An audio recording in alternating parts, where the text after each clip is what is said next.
ঢাকা আরিচা মহাসড়কের সাভারে সড়ক দুর্ঘটনায় ৩টি যানবাহনে আগুন লেগে অ্যাম্বুলেন্সে থাকা ৪ জন নিহত হয়েছেন।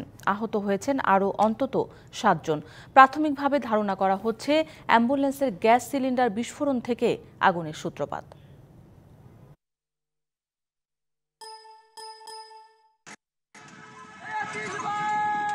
বুধবার দিবাগত রাত ২টার দিকে ঢাকা আরিচা মহাসড়কের ফুলবাড়িয়া পুলিশ টাউন এলাকায় একটি অ্যাম্বুলেন্স নিয়ন্ত্রণ হারিয়ে সড়কের ডিভাইডারে ধাক্কা লেগে উল্টে যায়।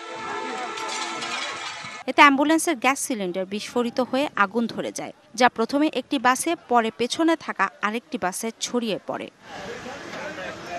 ফায়ার সার্ভিসের ২টি ইউনিট ঘটনাস্থলে গিয়ে প্রায় ১.৫ ঘন্টার চেষ্টায় আগুন নিয়ন্ত্রণে আনে। ততক্ষণে পুড়ে যায় যানবাহন ৩টি।